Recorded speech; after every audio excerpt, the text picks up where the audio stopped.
وہی میری کم نصیبی، وہی تیری بے نیازی، میرے کام کچھ نہ آیا یہ کمال نے نوازی۔ اللہ تعالیٰ کو مخاطب کرتے ہوئے اقبال یہ شعر کہہ رہے ہیں کہ آپ ہر معاملے میں بے نیاز ہیں، اور میں اتنا بڑا شاعر ہونے کے باوجود میری یہ شاعری کچھ کام نہ آئی۔ میں کہاں ہوں تو کہاں ہے، یہ مکاں کے لا مکاں ہے، یہ جہاں میرا جہاں ہے کہ تیری کرشمہ سازی۔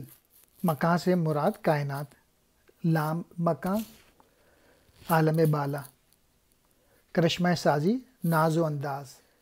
میں کہاں ہوں، یہ جگہ، یہ جو کائنات ہے، اور اللہ تعالیٰ آپ جو ہیں وہ عالم بالا میں ہیں۔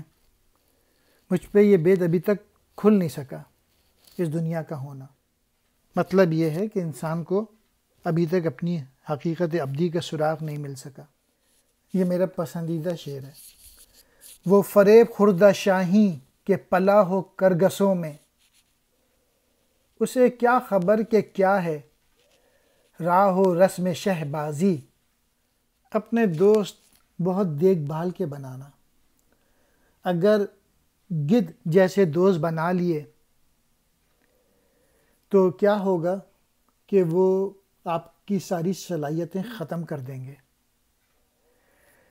اس لیے ایسے دوست بنانا جو کہ آپ کو بتائیں کہ آپ شاہین ہو، کہ آپ بہت کچھ کر سکتے ہو۔ جب شاہین گدھوں کے ساتھ اپنا وقت گزارتا ہے تو وہ بھی گدھ جیسا ہو جاتا ہے، پھر اس کو یہ پتہ نہیں چلتا کہ شہباز کس طرح سے اڑتا ہے۔ گدھ ایک بزدل پرندہ ہے، اور وہ بزدلی بھی شاہینوں میں آ جاتی ہے۔ آج کے مسلمان جو ہیں وہ گدھوں کی طرح ہو گئے ہیں، بزدل ہو گئے ہیں۔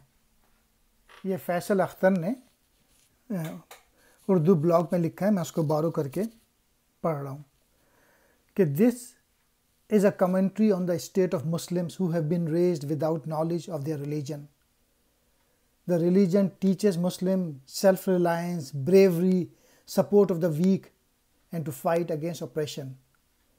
While a Muslim that is raised away from these teachings of Islam knows not what it means to strive for these ideals. زبان کی کوئی قید نہیں ہوتی ہے، اور میں اگر زبان سے واقف بھی نہیں ہوں، مجھے تو بس وہ نغمہ درکار ہے جس سے جذبہ پیدا ہو جائے۔ کسی بھی زبان میں کوئی ایسی باتیں ہوں جو کہ آج کے نوجوانوں کو اٹھا دیں اور ان میں جوش و جذبہ پیدا کر دیں۔ نہ زباں کوئی غزل کی، نہ زباں سے باخبر میں، کوئی دل کشا صدا ہو، اجمی ہو یا کہ تازی۔ زبان کی کوئی قید نہیں ہوتی ہے، اور میں اگر زبان سے واقف بھی نہیں ہوں، مجھے تو بس وہ نغمہ درکار ہے جس سے جذبہ پیدا ہو جائے۔ کسی بھی زبان میں کوئی ایسی باتیں ہوں جو کہ آج کے نوجوانوں کو اٹھا دیں اور ان میں جوش و جذبہ پیدا کر دیں۔ نہ زباں کوئی غزل کی، نہ زباں سے باخبر میں، کوئی دل کشا صدا ہو، اجمی ہو یا کہ تازی۔ نہیں فقر و سلطنت میں کوئی امتیاز ایسا، یہ سپاہ کی تیغ بازی، وہ نگاہ کی تیغ بازی۔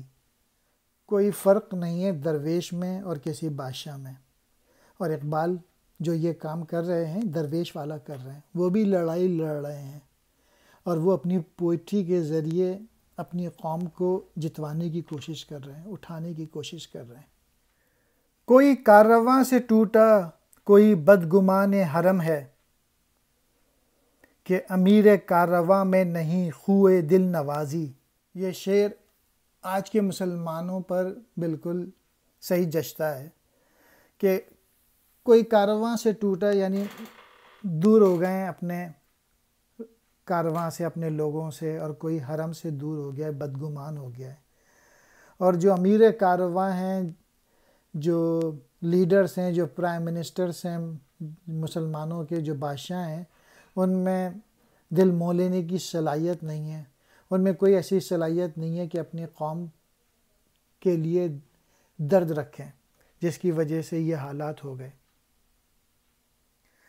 مسلمانوں کے عجیب حالات ہو گئے، کوئی جماعت سے الگ ہو کے بیٹھ گیا اور کوئی مرکز اسلام یعنی حرم سے بدگمان ہے، اور وجہ صرف یہ ہے کہ جو قوم کی باغ دوڑ سنبھالے ہوئے ہیں ان میں دل مولینے کی خصلت موجود نہیں۔